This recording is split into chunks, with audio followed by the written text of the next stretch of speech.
There we go. Welcome back, everybody, to the Nosebleed Sports Podcast. I'm Chris Witt, and with me, as always, is Mr. Adam Schmidt. Adam, how are you today, sir? Fantastic. How about yourself? If I was any better, I would be our guest. And if you are on YouTube, you already see him taking up the whole screen because that's what he deserves. Kind of looks like he's in a hostage video, but that's all right because we're going to get him out. As soon as this interview's over, Mr. Bobby Nightengale Jr., Reds beat writer for the Cincinnati Enquirer USA Today. How are you, sir? Doing well, yeah. As you mentioned, hostage video after a 100-loss season, feel a little constrained, a little trapped in. So I got to tell you, bud, this 100 losses in a year, how hard is it to start this off before we get too deep into how the family's doing and all that stuff? How hard is it to write a story every day for a team that loses 100 games? See, it wasn't too hard just because it felt like 3-22. It's never really been done before. It's only been done by 3 teams in like the last 30 years. The way they finished, I think they were 6-20 to finish. That was hard to watch. That was 3-22 was worse baseball. Like they went a week without a lead. The end of the season was at least closer games, but the talent level was so much worse. That you could tell it was kind of dragging on at the end when it was just like, okay, it's kind of the slow march to 100. Everybody was done. Every single person on that team seemed like they just, I'm outside of maybe Hunter Green, who his last start, he looked good. Lodolo really didn't finish off too terrible, but we'll talk about all that in a little bit. It felt like they averaged like a half a run a game those last 26 games. I don't think they scored more than 3 runs in a game in the last 10 games, did they? Yeah, it was 3 runs. I think 3 runs maximum in the last 2 weeks. And to me, like if you don't score, you're always going to look flat. And that team couldn't score, and it looked very flat. And they were trying. It was just the talent level was, after they traded away all those guys, it was like it finally caught up to them, all the injuries. It was just so many guys asked to do so much more than they probably should have been. In the beginning of the year, I was joking around with some people saying, we've got a team that's like, they're not quite AAA team, but they're not quite a major league team, somewhere between. By the end of the year, we had a team that wasn't quite a AA team, but maybe not even quite a AAA team. So that makes things difficult for any franchise. So doesn't look like it's going to get any better, but we'll find out. Bobby, you're off now. You've had almost a week off. What have you done with your first week? See, it's still been kind of busy, and it usually is throughout October, like the day after the season, talked to GM Nick Kroll. And it's been writing like almost a story a day. It's completely different than in the season when you're writing multiple stories. So you're unwinding that way, but it's still like there's still news to write. There's still kind of things to wrap a bow on. Like tomorrow there'll be a story up on Derek Johnson, the pitching coach, on all of the starting pitchers. Hunter Green, Nick Lodolo, Graham Ashcraft, and there's still minor league stuff I haven't got into. A lot of stories like that I've been working on for a while. It's just kind of, you had to wait till the end of the season to publish them. Nice. That's awesome. Looking forward to those because I read the one with Nick Kroll the other day, and what was he had one word that he used over and over again. I had it written out here, not undesirable, but talked about the whole year. Yeah, see, now I'm not going to have it. I had myself all ready to pull this up. Unacceptable. Unacceptable. Yep. I'd say 100 losses is unacceptable. He says their goal every year is to make the playoffs and win a World Series. Obviously, this team and next year's team is not going to do that. We still got another year of Otto's contract. We still have another year of Moustakas' contract. Why don't you help us out and let everyone know all the unknowns about next year's Reds roster? Yeah, unfortunately, it's going to be somewhat closer to what you saw at the end of September. You'll get some guys back, like Joey Votto. He might not be ready for opening day after surgery on his shoulder and his labrum and his bicep, but he'll be back at some point. Tyler Stevenson should be ready for the start of the season. A healthy Jonathan India. But unfortunately, I mean, I don't think they're going to do a ton in free agency. I don't think they're going to do a ton through trades in the offseason. So the team that you saw finish the season, I think, is kind of going into 2023, kind of the group you're going to start with. Now the hope is, I mean, they can say they want to win World Series and make the playoffs, but next year is going to be a transition year. I mean, to me, success is if Ellie De La Cruz is in the big leagues and having success next year, if Jose Barrero's having success, if Matt McLean's having success, some of these top prospects are finally contributing and up. It'll look a lot better than it did at the end of the season. And obviously, you need those 3 starting pitchers that pitched well at the end of the season to kind of carry that into 2023 too. You had 3 rookie pitchers this year, and that stood out and looked really well.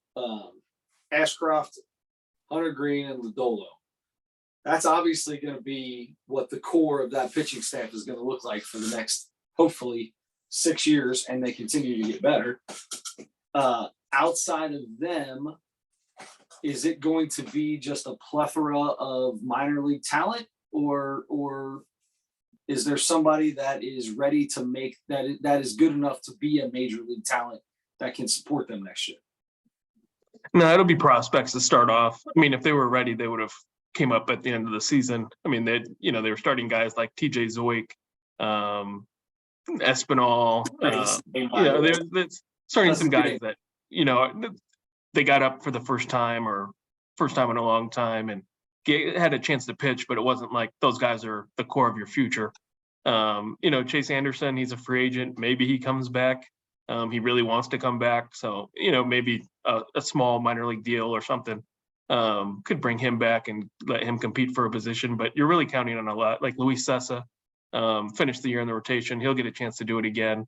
But otherwise, it's just a lot of young guys. I mean, Brandon Williamson at AAA, Levi Stout, a guy they acquired in another trade, or both those guys were in trades. Andrew Abbott, a guy who took a step forward this year, finished the year in AA.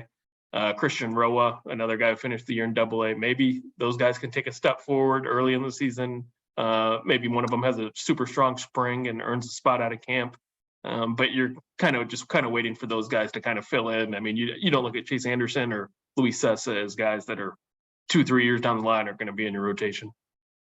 And Michael Lorenzen should get his chance to start next year, right? No, I'm just kidding. It felt like 10 years in a row. Maybe next year was going to get a chance to start. Anyway, and speaking of those guys, if Ken Griffey Jr. is still making money, I want to see him get some plate appearances. But yeah, I mean, $3.6 million still. He's still got a couple more years on that. I mean, why can't we get him in there? Just take a swing or two. You know what I mean? Put him on the bench. Let him DH. I bet he's got a few good cuts there. Put on a little beef, but we can do a little off-season workout to get him back out there. And they still owe Castellanos $2 more million because he had a deferred salary during the pandemic. So he'll still make a couple $1 million next year from the Reds. And he's winning playoff games right now for Phillies. No, they're losing. Well, yeah, right now. But last night he had a good game. Yes. Anyway, yeah, maybe that's. Are you? I mean, I see you on Twitter doing it. Are you doing any reporting on or doing a story on the Reds that started the year this year with the Reds and are playing in the playoffs now? Anything like that? You keeping my eyes on it, especially the Mariners. I mean, if the Mariners keep doing something, maybe that'll turn into a story. But Gino Suarez back to his old self, Luis Castillo dominating kind of like everyone thought he would. Unfortunately, Jesse Winker's hurt, but great to see Suarez and Castillo kind of holding it down and advancing in the playoffs. Especially Castillo. God, I love watching that guy. I love watching him pitch. He reminds me so much of Johnny Cueto. It's not even funny. I think it's just the hair, to be honest with you. And the changeup. And the change. Anyway, yeah. So the outfield has been all over the place for the last few years. It seems like between injuries and Aristides Aquino is up and down. Sometimes he's great. Sometimes he can't get on the field. Nick Senzel still kind of don't really know exactly what to expect from him. Jake Fraley had a good year. A few guys had decent years. Where do you see the outfield specifically looking like going into next year? Yeah, I mean, that's kind of the biggest blank slate. I think Fraley will start, especially against right-handed pitching. TJ TJ Friedel probably gets an opportunity. Nick Senzel's probably your starting center fielder as of right now. He's got to hit better. I mean, that's not a long-term thing. He did take some ground balls at the end of the year. So, I mean, I know they're looking at him as like maybe a super utility guy if he doesn't start hitting. The current roster, the way it is, I mean, I don't see anyone that's a better center fielder than him in terms of overall package. Because if he hits, I mean, his potential's still higher than a lot of guys. Stuart Fairchild, maybe. Aquino, as you mentioned, I mean, he's up and down. I don't know if he'll survive the offseason. I could see him being kind of a offseason casualty. Just he hasn't hit. They gave him a lot of playing time at the end. You know, he had stretches, but it wasn't consistent at all. He did what he's done. It's exactly why they released him before, but they had room to give him another chance, so he got another chance. But I mean, it was just a whole lot more of the same, in my opinion, of him. I mean, I gotta admit though, this has been the least amount of Reds baseball I've ever watched in my life this year, which is it was hard to watch a lot of baseball. I listened to a lot. I had it on the radio in the background, but I didn't have it on the TV nearly as much as I normally. Yeah, you probably can't say this, but are you in September? Are you dreading going into the ballpark every day? It's like anybody else's job, right? I mean, there are days we dread going in. I feel like that's okay. I mean, it can be tough to go into the same thing and watch them lose, but at least he gets to go and see really good players for the other team play on a daily basis. I mean, there was still like the starting pitching was still good at the end. Like even Chase Anderson had a good September. It was just they couldn't hit. And I think that was the part where it was just like, especially when they got to the bottom of the order, when it was like Barrero, Chucky Robinson, Austin Romine, whatever backup catcher you want. Michael Ciani struggled for a while. Spencer Steer struggled for a while. So then it was like 5, 6, 7, 8, 9. It was just like, okay, it felt like pitchers hitting. It was almost like, okay, if they get a hit, that's a good thing. Like you weren't expecting hits. And that was kind of the unfortunate thing. If Barrero, tell me if I'm wrong, but from the little I watched of this kid all year, especially at the end of the year, they can just figure out a way. I mean, it could be like Aquino. He can only hit a fastball. But if you can figure out a way to get that kid to recognize and stay in on an off-speed pitch, that kid could be really good. But then again, you could say the same thing about Aquino. If Aquino could hit anything off speed, he'd be amazing. I feel like everybody figured him out after his first week, and it was just the end for him. And I felt bad for him because he probably didn't need to be in the majors at that point, but there was nowhere else for him to go. I mean, might as well. Everybody else is there. How many guys? I don't even know what my question is with that. It's so frustrating to watch a kid that has that much talent that probably shouldn't be at that level yet. I guess this is my question. Is it hurting some of these kids by getting pushed up into the major leagues too early and maybe bringing their confidence down and things like that? Could this possibly be hurting some of these guys? I mean, I'm sure it could be a factor. You know, every guy wants to be in the majors, though. And I think Barrero and Aquino are two different guys. Like Aquino came out of nowhere. I'm just saying, comparing the way they hit the fastball and cannot hit a breaking ball. Yeah, I mean, but Barrero hit 300 in AAA last year. He was their minor league player of the year in 2021. So it wasn't like this has always been a thing where I feel like Aquino, it's like, okay, that's the one weakness he's had since he came up is he can't hit that pitch. Barrero was hitting last year. Now, I don't know if he was just hitting only fastballs in the minor leagues, but to hit 300 in the minor leagues, I'd assume you have to hit some sliders, and he wasn't striking out as much as he was. But he's also 24 years old. I think that gets forgotten a lot. It'll be a big spring for him next year. I mean, Ellie De La Cruz will be in camp. Matt McClain will be in camp. Noave Marte, another top prospect and shortstop, will be in camp. So it's like he's going to be in camp with all these shortstops that are younger than him or the same age and being like, okay, if you don't play better, these guys are coming for your spot. And I'll be curious to see how he comes out in spring, just because that'll be the big internal challenge. I mean, if he struggles in the spring, he might have to become center fielder. He might have to change positions. Because if I guarantee one of those shortstops is going to shine in spring next year, it's just a matter of who. I'd love to see it. I'd love to see a couple of these guys really shine, and give us an opportunity to root for these guys. I mean, I'd be happy with 70 wins. You know what I mean? At this point in time next year, let's just get a little better. But there's a lot of good prospects. We'll keep the glass half full. A lot of good prospects. 2 years from now, a guy like Kyle Farmer, I believe that would be his last year of arbitration, or maybe he would be in free agency at that point in time. I don't know exactly how it works. Let's say 2 years from now, the Reds start getting a little better. Is he a casualty of this team, or as a fan favorite as he's become? Do they figure out a way to keep that dude around for a while? Probably depends on what the roster is. I mean, if you're asking him to play shortstop, which he was for the first half of the season, Hopefully. you're willing to pay, $5 million plus for that. If you're asking him to be a utility player with a lot of young guys around him, you could probably find another bench guy that's cheaper and can do some of the things he does. So I think that probably plays the biggest part into it. Obviously, they love having him, team leader, good shortstop, good clubhouse presence, but at some point it'll be about production in terms of does he fit with this group or not. And he can play third. I mean, Moustakas isn't going to, I mean, they already showed that they don't care if Moustakas is making $16 million a year or not. He's not going to play. So it's going to be awkward next year. Hopefully he steps up in spring training and really works on whatever he needs to work on and becomes a little bit better. But I mean, why can't Farmer be a third baseman of the future for this team?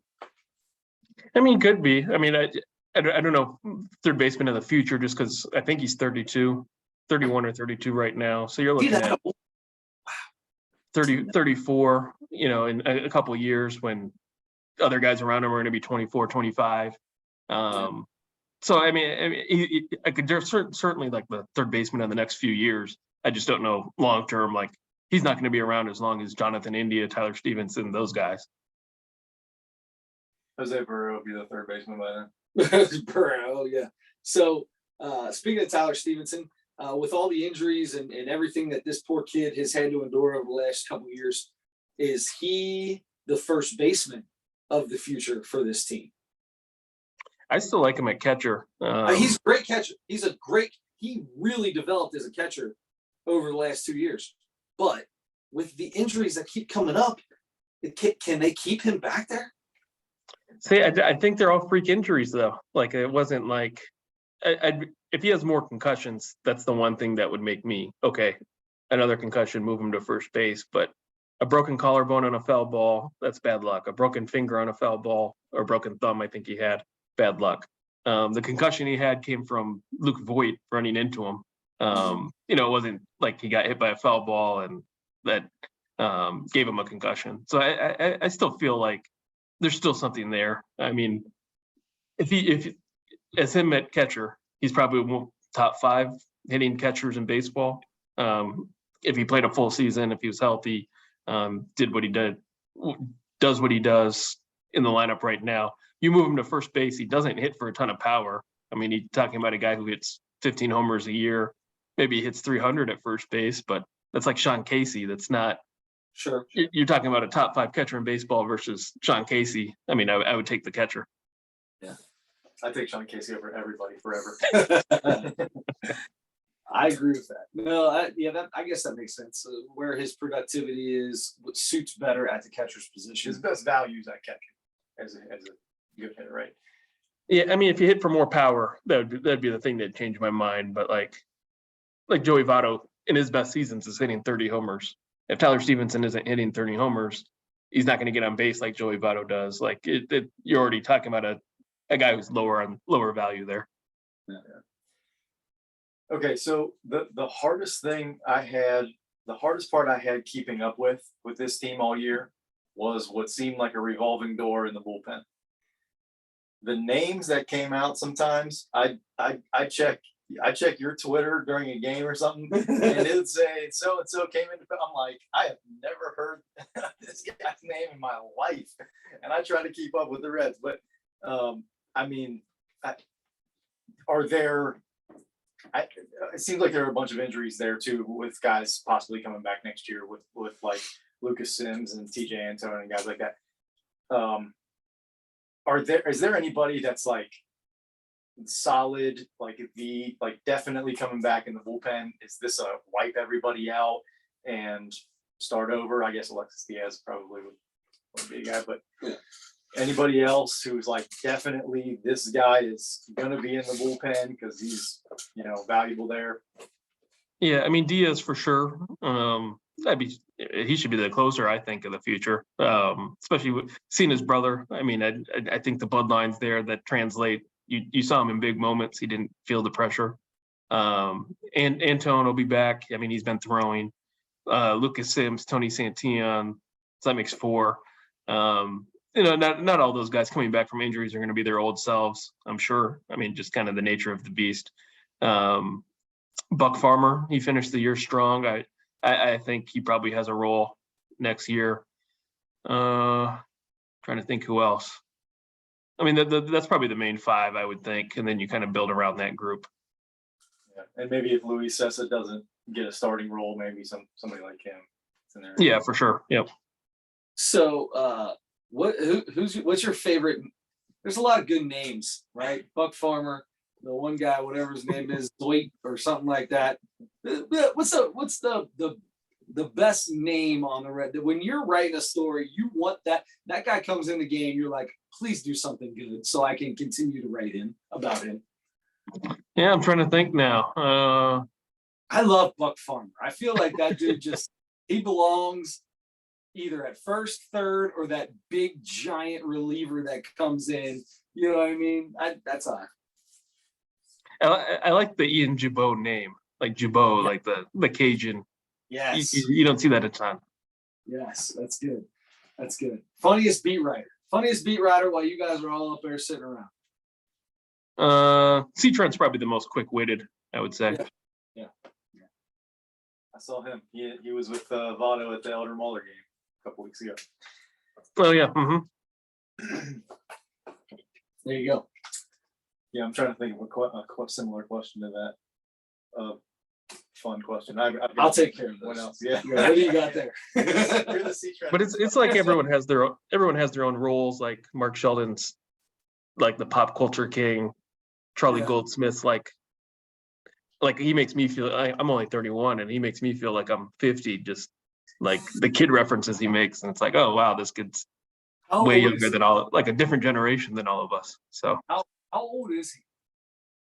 I think 24 maybe. Wow. Holy cow. Jeez, he does make you sound. You are old compared to him. You are old. Speaking of old, hey, how is little one sleeping through the night yet? Yeah. Mm-hmm. Nice. Hasn't done any of the fun stuff. You'll still get to see first steps and all that over the next couple months, right? You'll be in town at home for all the fun stuff. Yeah, stay-at-home dad basically from here on out.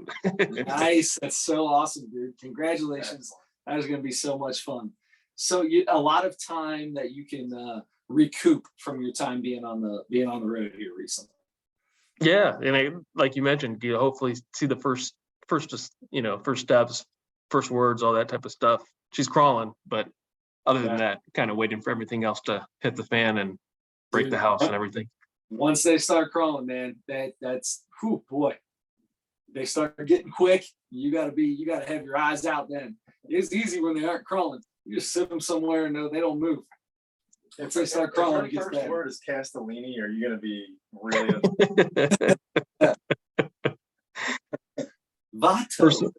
First words. Where are you gonna go? Yeah. Where are you gonna go? Yeah. Speaking of that, I mean, I was never all that upset really about that, but a lot of people were, and so losing 100 games, I feel like a lot of fans. And by the way, lowest attendance in Great American Ballpark history, right? For a season, makes sense. 100 losses, but also a lot of fans in the beginning of this season, because of that comment on opening day, were like, "I'm done. They just traded everybody away. They obviously don't care about winning. They don't care about us," because he's saying, "Deal with it," basically. I mean, what are the Reds gonna have to do to get people back in the ballpark? Bring Ken Griffey Jr. in? I mean, now it's just win. I think that's the only way. I mean, I know everyone kind of rips the Castellinis, like, worse owners and all that, yada yada. But like the Bengals kind of showed, I mean, they went to the Super Bowl, everyone was wearing Bengals gear. I mean, it turned into a Bengals town pretty quickly. If you win, people will come back. Winning is everything. It's everything. That's all people care. That's what it's all about. But short of that, I mean, I don't think anyone cares about a rebuild anymore. Like Ellie De La Cruz, if he lives up to the hype, he'll be a lot of fun to watch. Just a different type of athlete than everybody else. So I mean, I think people will start tuning in for that. Hunter Green will be hopefully really good. Nick Lodolo, those guys. But until you start winning, I don't see attendance skyrocketing up until that happens. Yeah. And if people aren't coming, is payroll just going to continue to decrease? I mean, is that kind of the cycle? Like, you don't get fans because you're not winning because you're rebuilding, so you don't have money to spend next year. That money's all TV money. I mean, 90. How much? What's the percentage of TV money that goes to your roster? That's what, 80%, 90% of your roster comes from that TV deals. Yeah, and we'll see. That's the big like I don't know what the word is, but like the big elephant in the room is like Bally Sports. The parent company of that could go bankrupt, and if that happens, who knows what happens with the fees they pay to the teams and how much millions get funneled to the teams through that. So that's it. I don't think it'll happen this offseason, but it's something that teams are very aware of. And like, okay, if that happens and we lose a significant amount of money, how can we handle that? And it's not just the Reds. I mean, that's I think 15 or 20 teams. So something to watch. Go back to Fox Sports. Go back to Fox Sports Ohio, and everybody that has any streaming device will be the happiest people in the world again.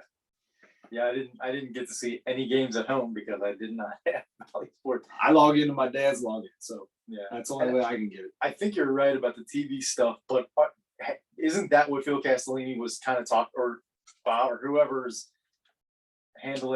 making those comments about why the payroll is decreasing because of what they lost in the pandemic when there was nobody there, or reduced seating or whatever? I mean, wasn't that what they were saying? Like, this is why we have to come down because fans weren't here.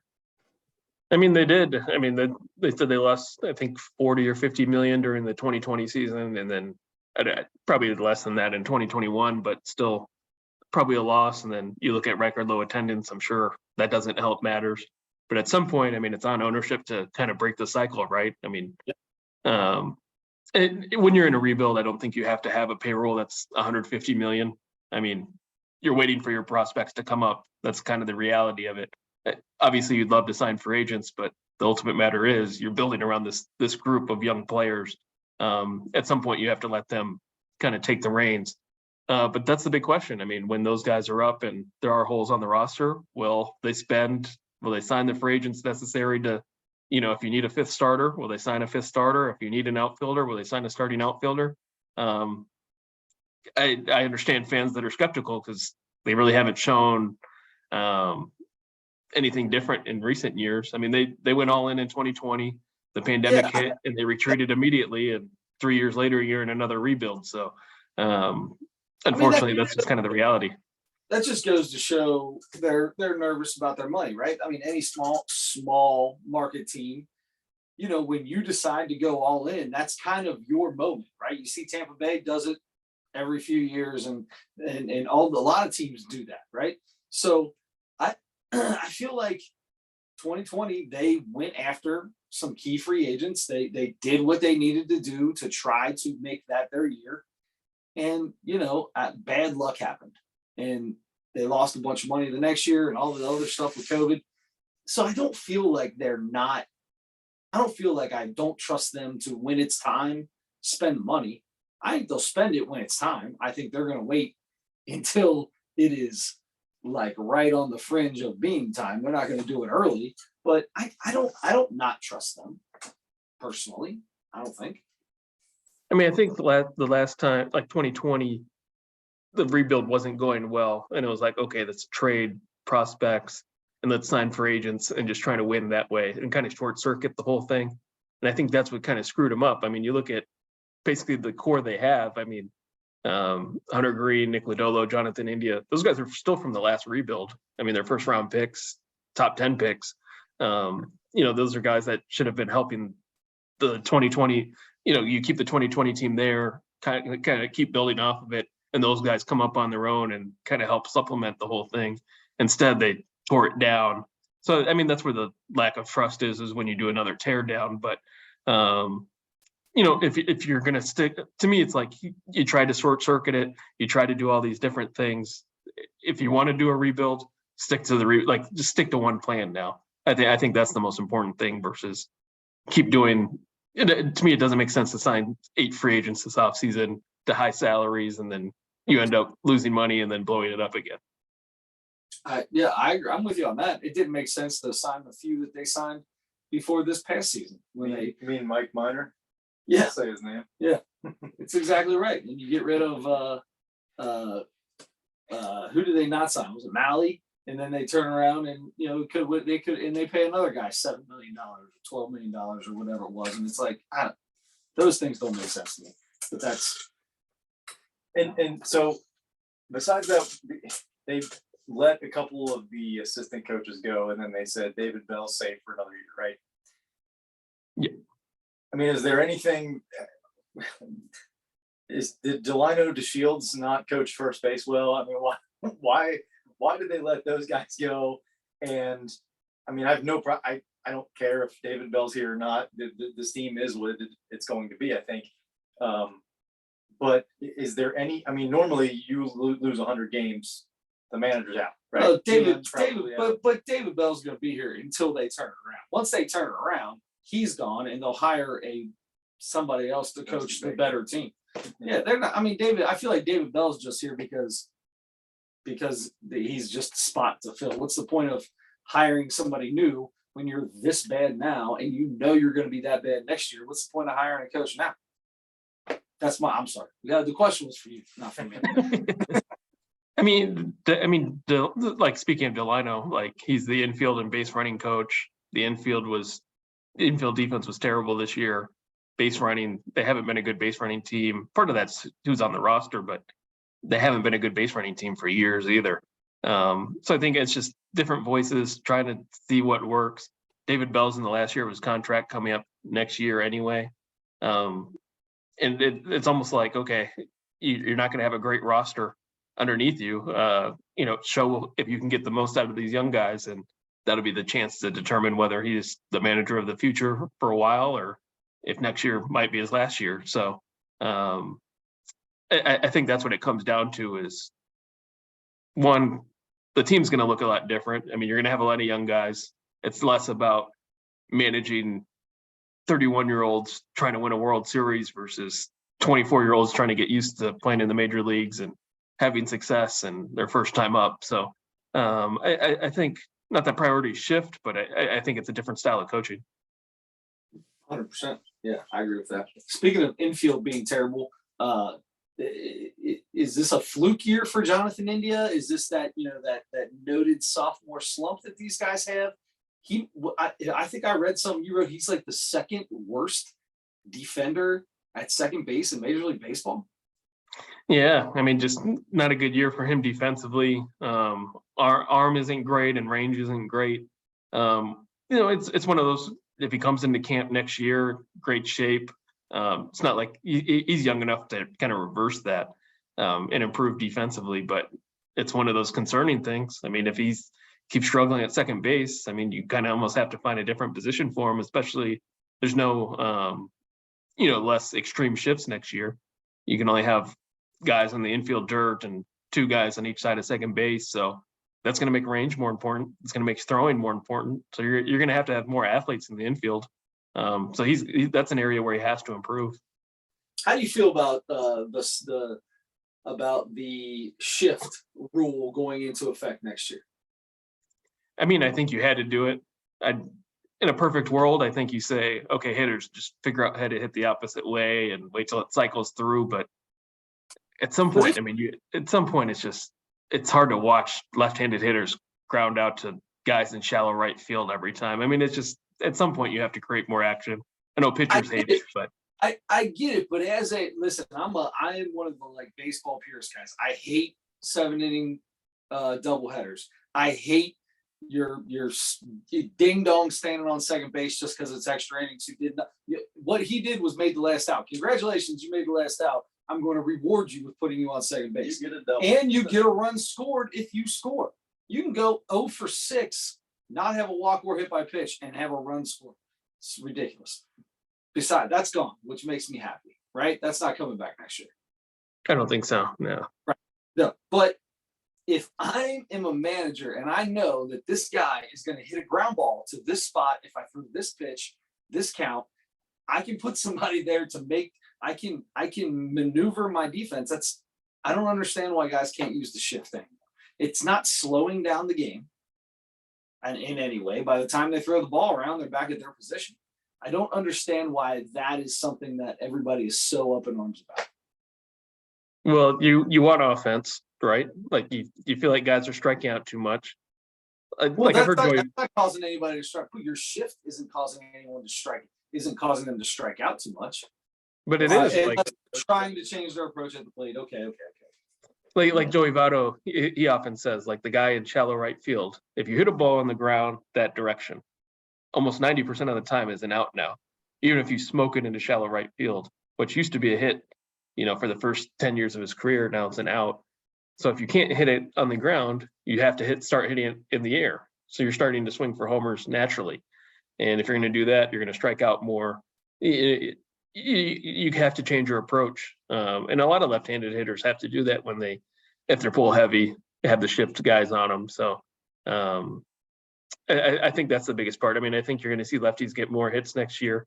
And if runs go up, that's kind of what baseball wants. I mean, that's what every sport wants. That's what football does. I mean, every rule change is geared towards the offense in the NFL, NBA, band zone defenses. I mean, kind of every sport is geared towards helping the offense. And this is kind of baseball step towards doing that.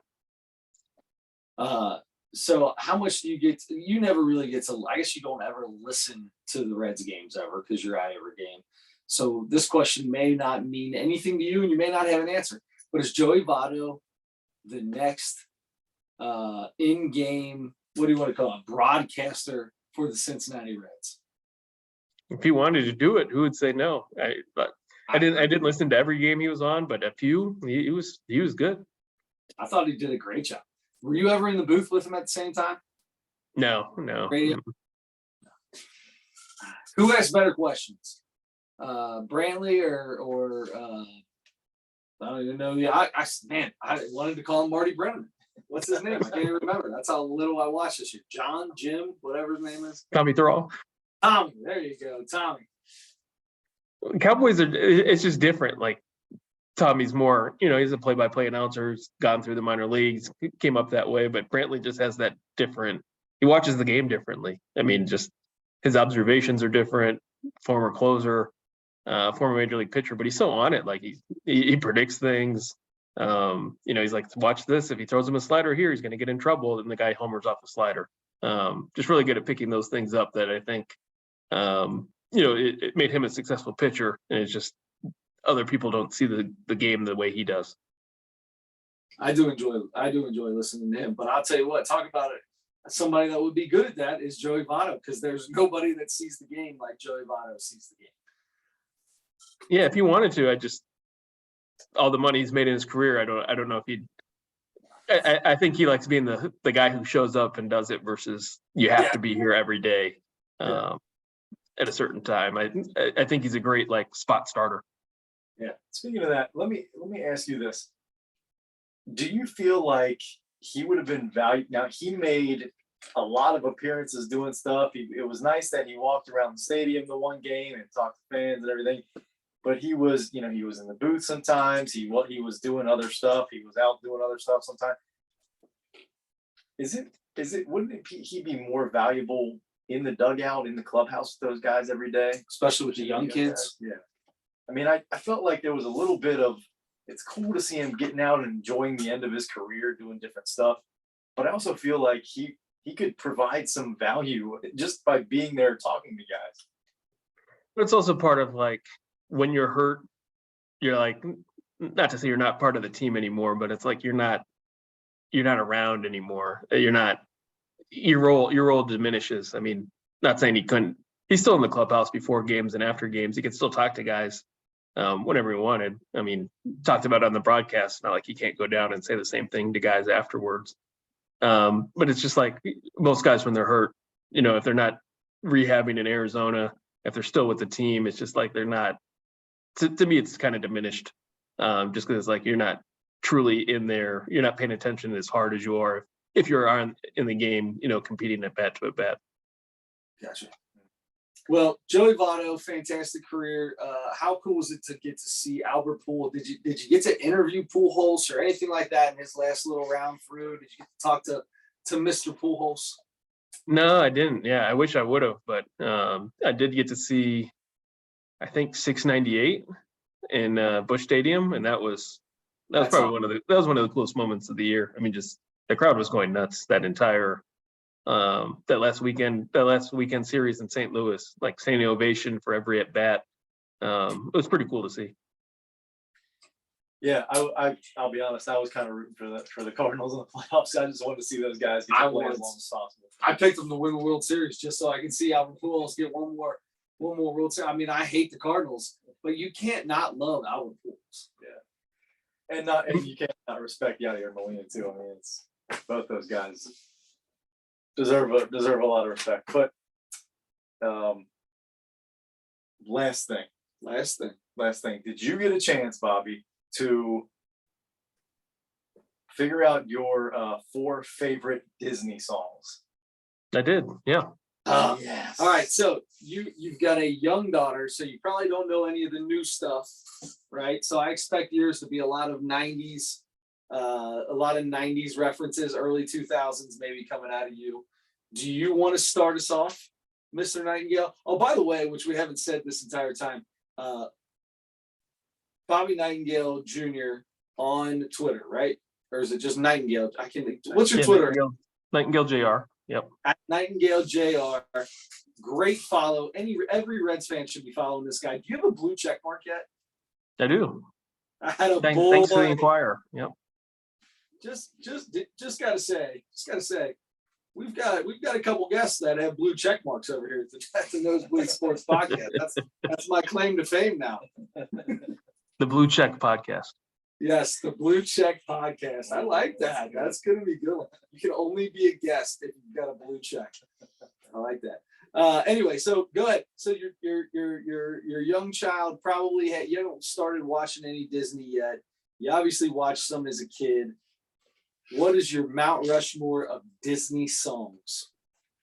So it's a song I've heard, but I heard the song before I saw the movie. Let It Go. Oh, nice. So you're in for the Let It Go. That's very new. That's relatively new. I'll do Circle of Life in Lion King. The opening, where Simba's, on the hill. Yep. Hold the baby up. Yeah. Yep. I love that. A Whole New World, Aladdin. Man, that's my favorite. That's my all-time favorite Disney movie. Is Aladdin. Mine too. Is it? Wow. We ended up getting a second VHS of Aladdin because we watched it so much that we wore it out and we couldn't watch it. I don't know if you know what a VHS is, Bobby, or not. I'm not that young. Come on. This big tape. I'm just kidding. It's this big tape. Big tape. And then my last one, also Lion King, Hakuna Matata. Oh, I like it. All right, so here's the deal. So I'm going to go next because I'm going to jump off his last one. Hakuna Matata on the list. Love Hakuna Matata. My favorite song, I don't even know what it's called, but the Prince Ali song that Robin Williams sings in Aladdin, that's my number one Aladdin song. I love that song. Prince Ali. I knew we would get into sing. I guarantee it. Yep. What we got here? So I've got Hakuna Matata. I can't even read my own handwriting. Okay, so then I'm going to go with Moana. I don't know if you've seen the Moana. The Rock plays Maui and he sings this song, "You're Welcome." And it is whenever I've got twin girls that are 6 years old, and they were 3 or 4 when that came out. Oh my gosh. So we watched it a ton, and that song would be in my head for a week afterwards. So I'm putting it on there. Gotta love The Rock. And now The Rock can sing. Is there anything that man can't do? You're welcome for the dawn. I bet he can't hit a curveball. I don't know. And then last but not least, I'm going old school, boys. Supercalifragilisticexpialidocious.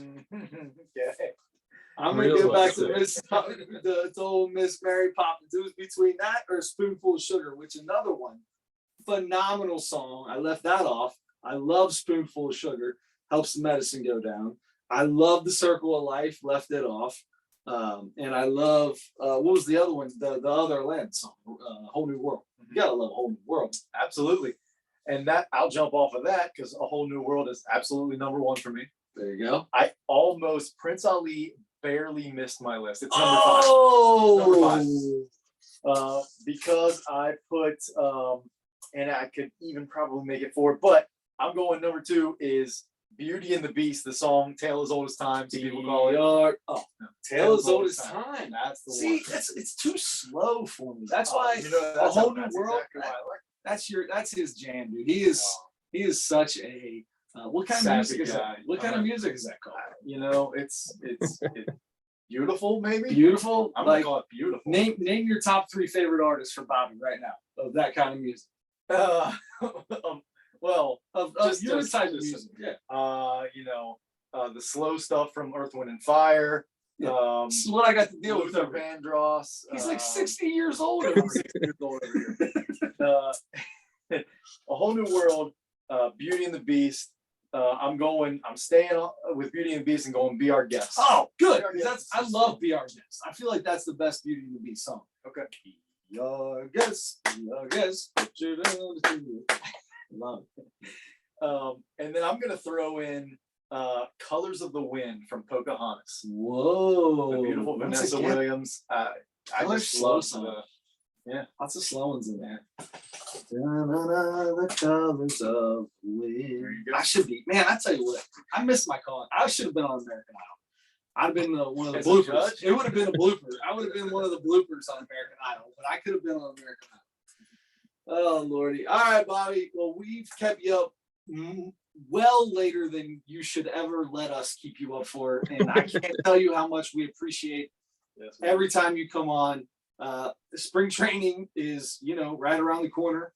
So I don't want to bug you in the off season, but maybe spring training comes around. If you're up for it, we'd love to have you back as always, man. Hopefully the Reds are a little better next year. Yeah, they might win, or they might only lose 97 or 98 games. That's the spirit. Well, yeah, that's the spirit. I should- You don't no. This is Mr. Glass half empty all the time. He had the Bengals winning 3 games. Glass 3/4 empty. He had the Bengals winning 3 games last year. That's what he picked. He picked the Bengals to win 3 games last year. Yeah, he really did. Anyway, all right, Bobby. Well, we appreciate it, my man. Thank you so much as always. You give us so much of your time. One more time, what's the Twitter handle so everybody can follow you? Yeah, Nightingale JR. One question for you. Yes. Field of Dreams game. Oh, yes. What was kind of your takeaway? Like So, it? It was a little more crowded than I was when we first got there. Place was packed, right? You walk in, we were pretty far up in line. We didn't have the VIP stuff, but we made the mistake. We went straight to a line to try to get some merch, and those lines were long and they took a while, and they ran out of a lot of the good stuff right away. So that was kind of a bummer. But the Field of Dreams, we've done these Mount Rushmores for everything. Basically, it's becoming hard to find things to do anymore. Yeah, as we just did Disney songs. But it's my all-time favorite movie. It's my number 1 favorite movie of all time. I love it. Just getting to go there with my dad was amazing. Walking into the cornfield, I got a couple stalks of corn. Walking out, they set it up they do a really good job of setting it up. I feel like I wasn't there 2 years ago, but they said the pathways were a lot smaller, so they opened those up. Plenty of room to move around. The bleachers were a little tight. We ended up getting up, actually was right underneath the, we had watched the last 4 innings from underneath the press box where you were at. I caught you. I saw you back up there, and then I caught you on your way down. I wanted to say hi to you. But the coolest part was afterwards. The lights were on. The concert, there was a country concert going on. We went over and got to toss with Dad second time under the lights. That was the coolest because there wasn't a million people there. There wasn't balls flying everywhere because you got 68-year-old men tossing with their 48-year-old sons or 80-year-old men tossing with their 60-year-old sons, and balls were everywhere on the first part. Like I picked up a couple balls, threw them to people, and like just because they were, I had to have head on a swivel in the beginning. But I'll tell you, the way they did it, the Griffey thing, was it. I loved every bit of it. I had cold chills the entire day. I loved every bit of it. I have one question for you though. You got to see the Griffey thing where they had him up on the, they had the little kid tossing in the front or on the movie set field with his dad. Ball goes into the corner, right? Yeah. Kid goes in after the ball. Looks up, Ken Griffey Jr. is standing there. And I can't remember if Junior picked the ball, and I think the kid threw the ball to Junior. He turns around and walks away. I'm watching this, and I'm sitting in the bleachers with I had Reds and Cubs fans, and I went, did Junior just steal the ball from a little kid? And as I say that, he comes walking out with his dad out of the corn. Cold chills right now thinking about it. Adam's at home on his couch with tears coming. Yeah. down. Oh, I had tears. I had sunglasses on the entire time because I was tearing up. But there for a minute, they made it look like Junior was stealing a ball from a little kid. That's how they got the waterworks going. That's You how think they he's a got bad it. guy, and then wow, what a great guy. They set it up, and then Senior dropped the ball, but that's all right. He's got to get him in the chest. He didn't hit him in the chest. Got him one of them tweeners. You know? He was the 80-year-old guy tossing with a 60-year-old son. Yeah. He's talking about. But no, it was awesome. What did you think about it? Did you get to stick around afterwards? Do anything afterwards? Did you get to take anything in before the game? Yeah, I mean, I was there before the gates opened. I want to say I was there since like 1 o'clock. Forgot what time the game was, maybe 6 or 7. Yeah. So I was there kind of all day. But I haven't seen the movie, so it wasn't like I still haven't seen it. So it's like one of those. Wait, It doesn't resonate. I know the big moments, but it's not. I'm not gonna lie to you, Bobby. You just broke my heart. Broke my heart. My hat fell off and the recording went back over here. Bobby, wow. You grew up in a house where your dad was a baseball writer. When were you born? How old are you? 31. 31. Oof. So you're 7 years younger than me still though. Oh man, never. Have you seen Bull Durham? No. And the thing is, of all sports movies, baseball movies are by far the best. They've got the best. Baseball movies are by far the best sports movies. What are your? Are you a movie guy? No, I love movies. It's just like that's my blind spot. Baseball movies. Like I haven't seen Moneyball. I love Sandlot. Like there's certain baseball movies I love, but okay, that a boy.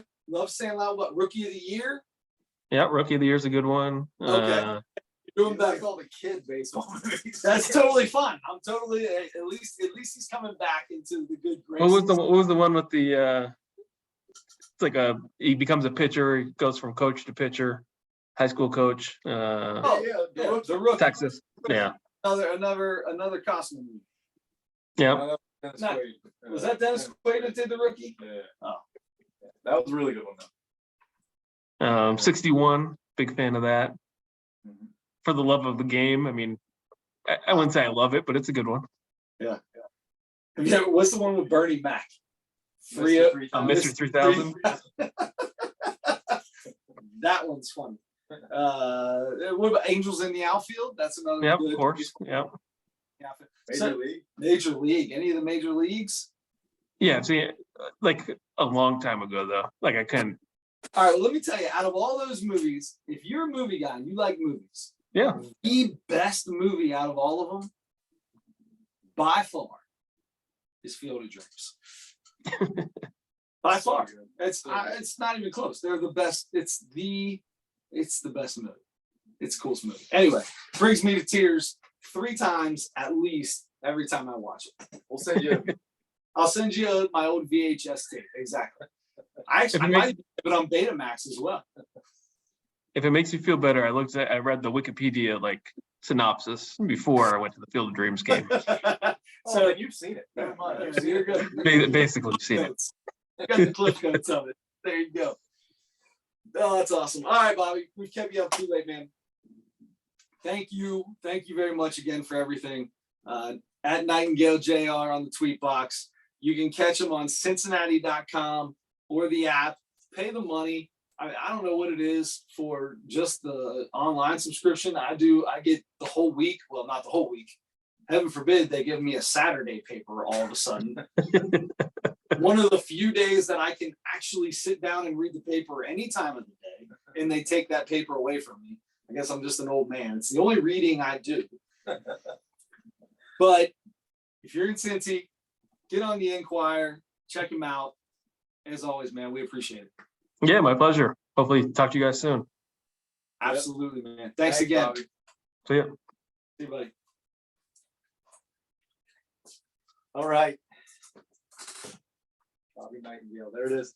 Oh yeah, we're strapping in that Now we're ready to go for the second half. second half. Here we go. All right, so apologize if the audio is a little off. I've already screwed this up, and it won't have Bobby on there. So out on that, and right. hopefully the what do we do this on? Zoom picked our voices up clear enough. Obviously he could hear us, so it must have worked there. But now we've got the microphones plugged back in. So you're probably turning your volume down now because it just got so much louder. I have no idea if this is even working because our producer / tech guy didn't make it in today into work. No call, no show. How about that? Yeah, I feel like that's the third time in a row. 200th time. What are we on now? 213. 213.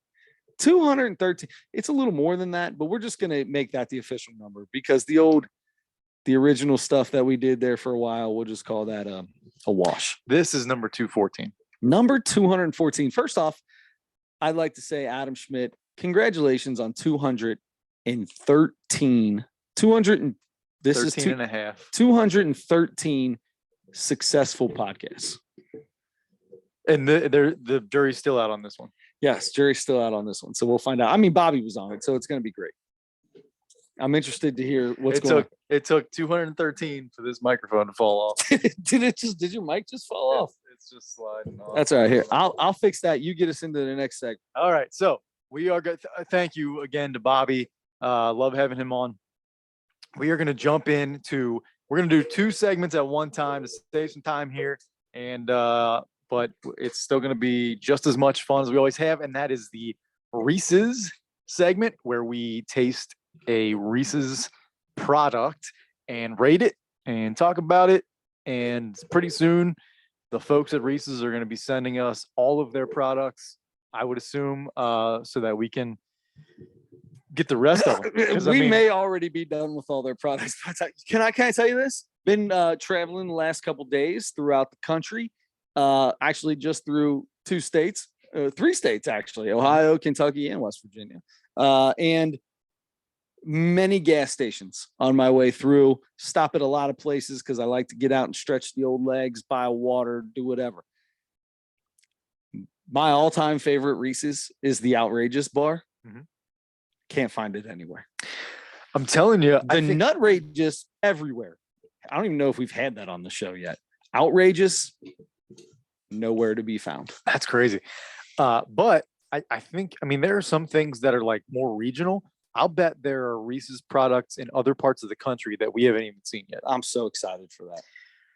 And I'm gonna drive. I'll drive to South Dakota. I'll drive to North Dakota. I'll drive to Wyoming. I'll drive wherever I need to pick these things up. I'll drive to Hawaii. I'll drive to China. I'll drive to Australia. I'll drive I think that's as far as it gets, isn't it? to Isn't that on the complete exact opposite side of the world as us? maybe. Yeah. I'll drive to. I mean, the toilets flush the opposite way. Yeah. I'll drive to Antarctica. And then I'll shoot over to Alaska. Good for you. You win. No, I think you went farther actually. But anyway, our Reese's this week. Let's do it. I'm very excited because I already have an idea about what I'm gonna rate this thing because I've had 10 zillion. I'm so glad you did this because this is what I was going to do. The Reese's pumpkin. Love the pumpkin. I've already had about 15 of these already. I can tell you exactly what it is right now. I can tell Me you what too. this is. So the Reese's pumpkin, and this is the chocolate with the peanut butter inside in the shape of a pumpkin, with a little bit out for the pumpkin face. Milk chocolate and peanut butter. Adam Schmidt, you killed it on this one, my friend. Thank you. It's easy to kill it with Reese's, but I mean, is it a pumpkin or is it a? Did it melt? This is not what the last one I had looked like an actual pumpkin. This just looks like a Reese's bar. Turd, yeah. It's all right. I'm still gonna enjoy gonna be every the second of it. Best turd I've ever had. So okay, I mean, jumping right in. You know the rules. You First know, bite.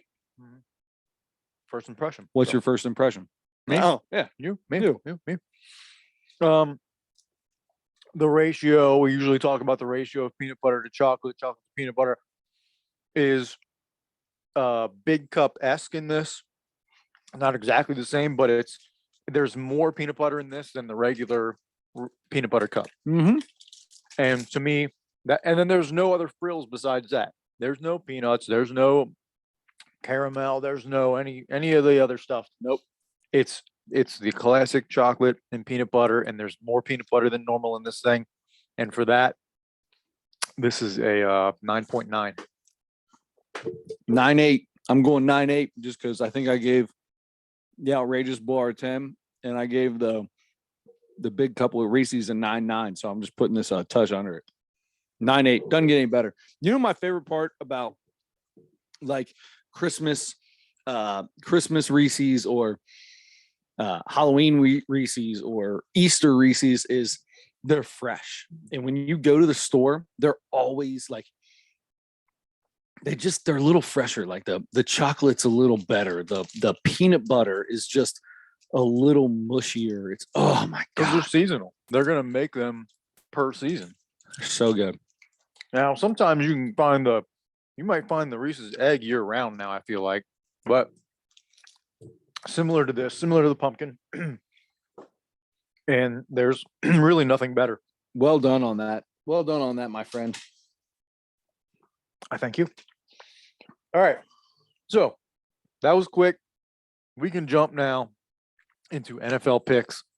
Chris, last week was week 5. And for the second week in a row, you were 2-1. Yeah, baby. Daddy's on a roll. What did I tell you too? What did I say on this podcast about Dallas? Take Dallas on the money line. I don't care how many points they're getting. I said it last week. Take Dallas on the money line. They dub up on the Rams. I'm just telling you, I was feeling good. Feeling fantastic. I think they play another tough team this week again, so we'll see if you go with them again. Now, you went 2-1 last week. I, however, went 3-0.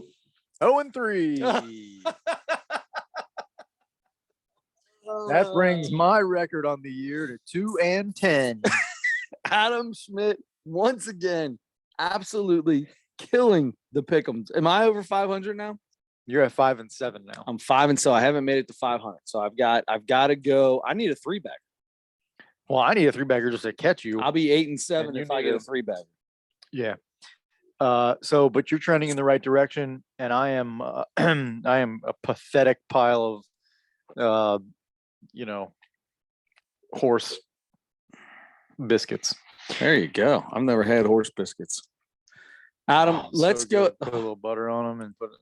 Yeah. All right, week into 6. that. Week Let's 6. go into week 6. Let's make the picks. Adam, you start us off. Okay. It's week 6. You're behind. You're currently 3 games behind this week.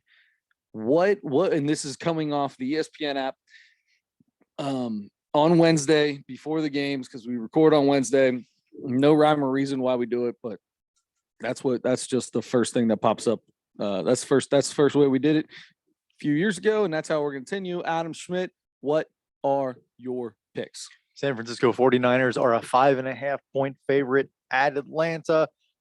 I'm going to go ahead. I think the Niners are good. I'm going to go ahead and pick the Niners.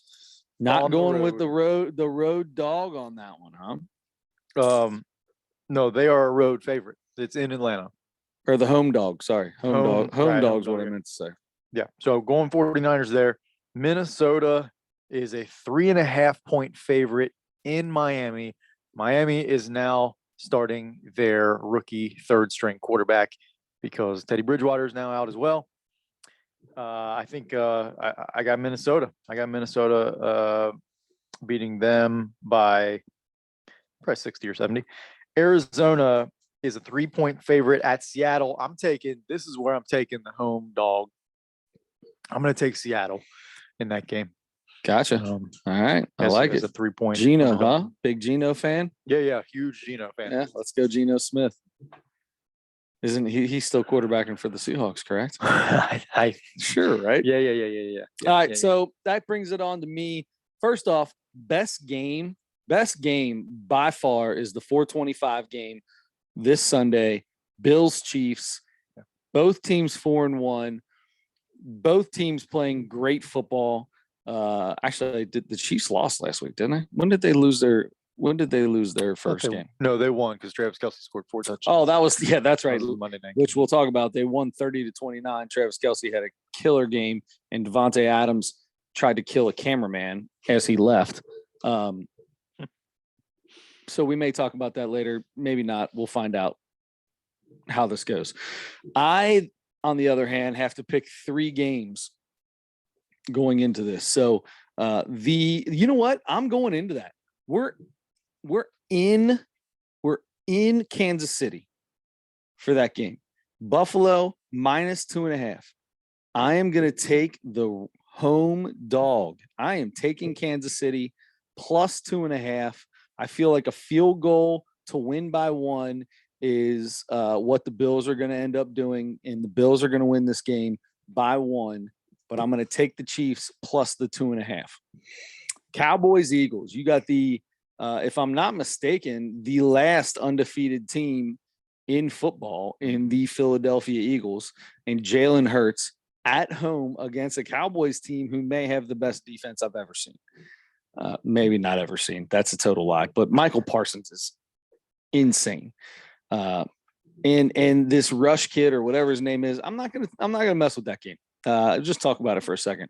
But we do have the Rams and Panthers. The Rams have looked not up to par. Mm-hmm. They're at home now. I'm not a big fan of double-digit spreads, but let's go. I mean, the Panthers are that bad. So Rams -10. Let's jump on that bad boy. Wow. And you don't like that game? I got a No, wow out of you. No, I'm just saying the 10-point spread is. Oh yeah, it's quite a bit. How about Saints Bengals? I mean, 1.5 points for the Bengals in New Orleans. I guess at this point in time, we're not 100% sure if Jameis Winston will be back or if Andy Dalton will be at the helm. And to be honest, I don't know if either of those are good or bad. I got to find one of my 1,000 teams that have Jameis Winston on it. Well, Andy Dalton is fine. We know that, right? Yeah, He's except for fine. he's fine. Right. He's fine. We know that. But if Andy Dalton is the quarterback, then get Taysom Hill because he'll score 6 touchdowns like he just did last time.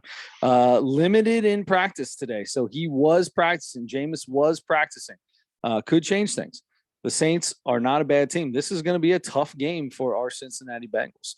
I'm not a big fan of doing Bengals games when we do these picks. So let's keep it moving and keep it rocking and keep it rolling. Chargers, Broncos. Let's jump on this game. Chargers -4.5 against the Broncos. Justin Herbert hasn't been exactly himself this year, but I'm going to take the home team in this one as well. I think the Broncos are pretty bad. Russell Westbrook does usually find a way to stay in games, but I'm going to go Chargers. I think they win by 5, and I cover by 0.5 point. Did you say the spread was 5.5? 4.5. 4.5. Chargers -4.5. We're going to go. I took the Rams -10. And then I took the Chiefs +2.5. That's right. All right. Good calls there. We'll find out. You may have just bounced back right there, buddy. You may have just bounced back. Not sure how I feel about the whole thing. But that's that. So that's our picks for next week. And we'll find out how everything goes from there. And then, Adam, what's next on the list for the Nosebleed Sports podcast to talk about? I started planning this whole NBA preview day for us, but we had an opportunity to have Bobby Nightengale on, so I bump everything for that. 100%. We will talk. So opening night will be the night before we record our next podcast, most likely. So it'll be a day into the season. So we will talk plenty of NBA next week. There'll be a lot of teams that will have one win that'll really sway how I feel about the season. Lakers play that first night, so we'll see how you feel about them. I'm so sorry to interrupt you, but before we get into what we're about to talk about, because once we get into it, everybody will know what I think. When you watched on the Netflix Nick Kroll, which was our comedy special, which will be out later on after this, when it popped up afterwards, did it tell? When did you watch it? Was it yesterday? Yes. Did it say anything? Did anything pique your interest that popped up for the afterwards things? The 3 previews. Yeah. That it does. I'm trying to think of what they were. Oh yeah. Redeem Team was the first one. Me and Parker watched Redeem Team. Probably shouldn't have watched it with Parker.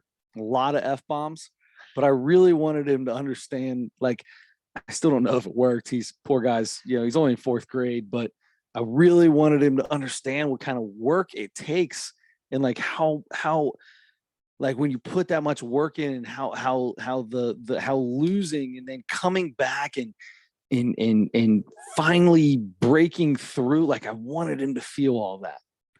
So we watched it today.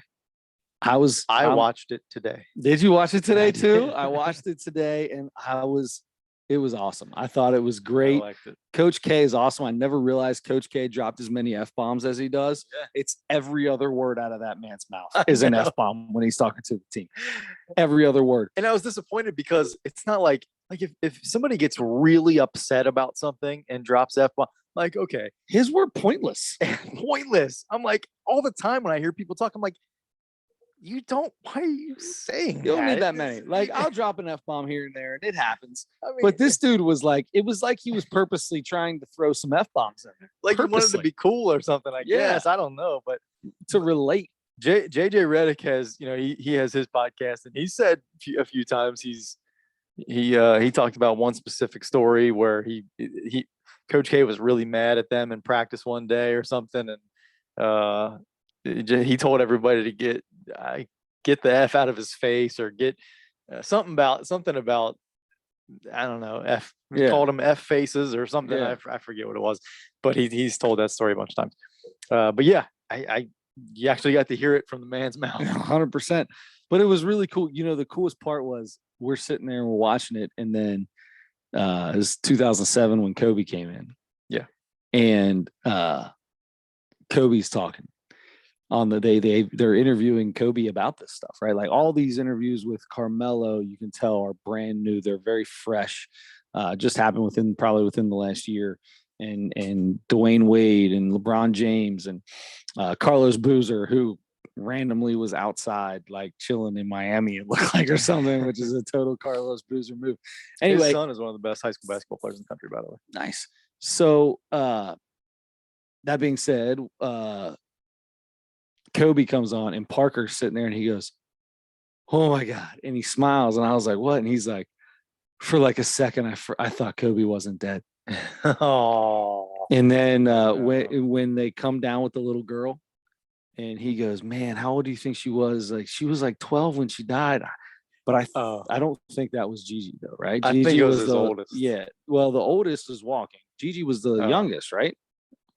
no, she's the If she was- second oldest, I think. If she's the middle child, then it was Gigi. She was holding that because it was Yeah, it might have been. they had one bigger one than he only had two at the time, I think. So then that was Gigi. It looked like her, but I don't know. Kids look Yeah. alike. Yeah. So that was really cool, and Parker knew that that's who that was too, and like, so there's that. I feel like it's there, but man, I really loved. I loved it. I thought it was awesome. Yeah, I loved all the Kobe stuff, especially when the guys were talking about how much he was like, he didn't have, I think it was Bill Plaschke was saying, like, we laughed when he said something about his NBA friends because everybody knows he doesn't have friends. And that's because you think about Kobe, like, the latest we know of Kobe, right?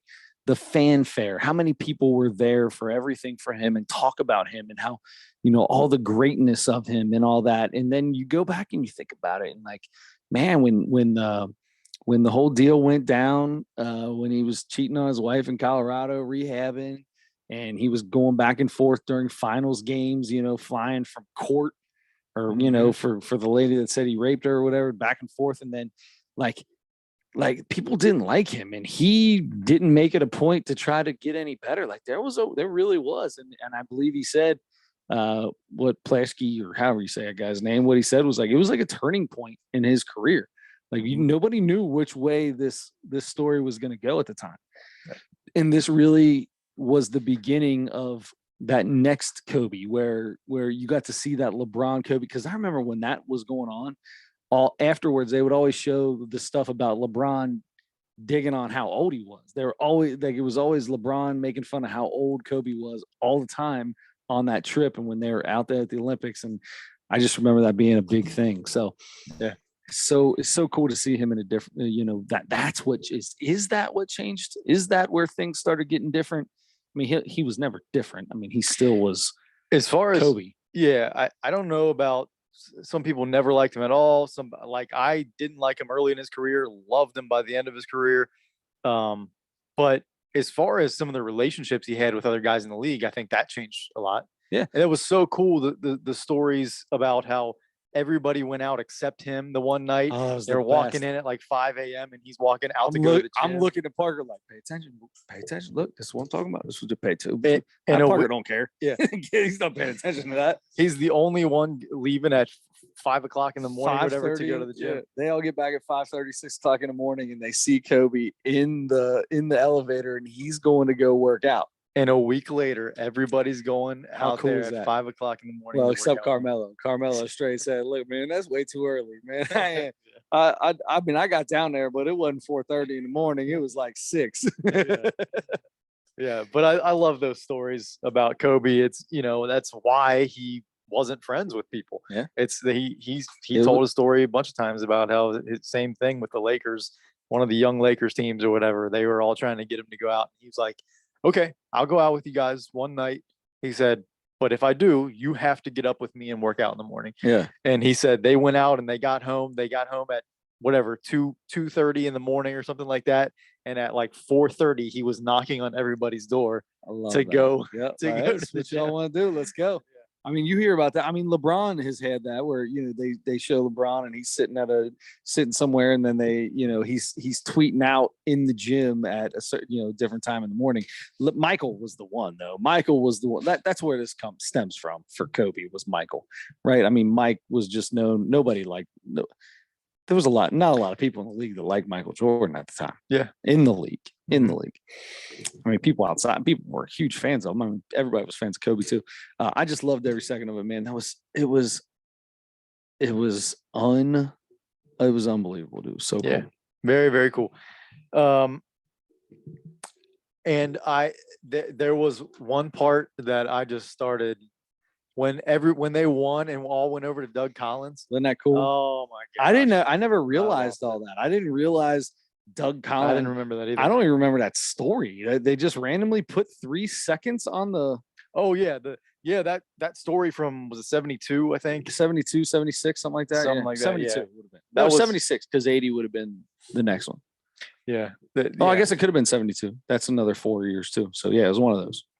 Yeah. So yeah, that's one of those, I don't know, sort of famous Olympic stories, but it's you don't. I never heard it from. I didn't even realize Doug Collins was on the team. I never heard it from Much his less shot perspective. the free throw that would have won them the game. Yeah.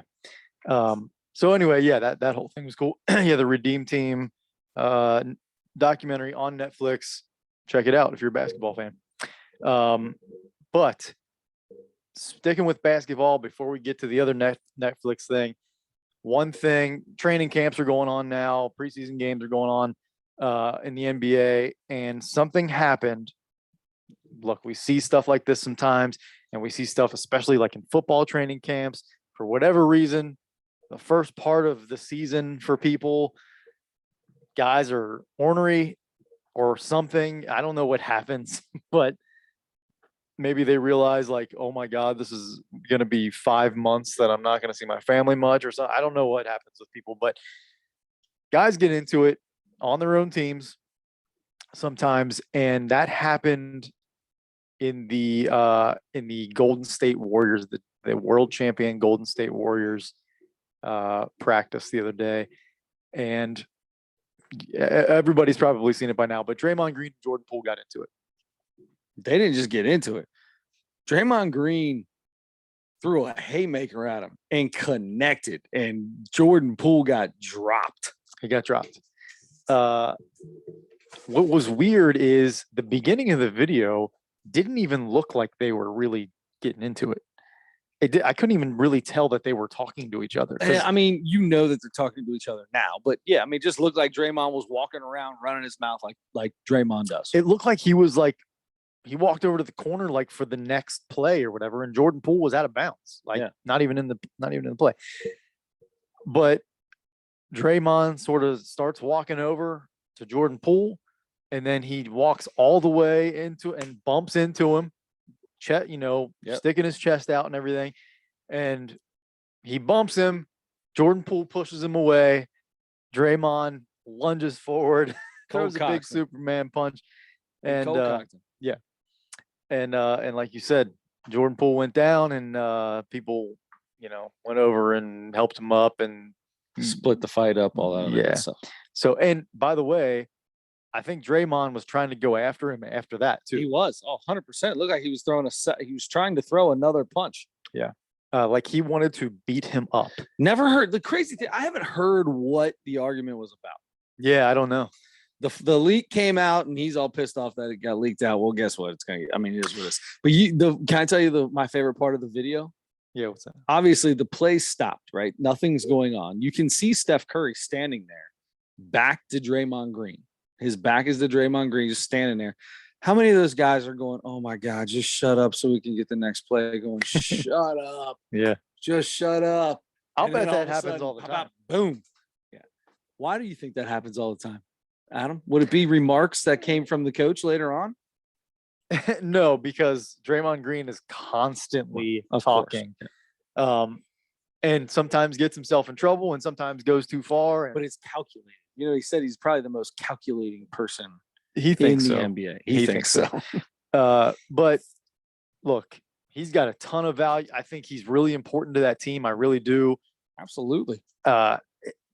Now, a lot of people think he's absolute garbage. He had like maybe his worst year. He did have his worst year of his career, I think, last year. He's also But- getting old.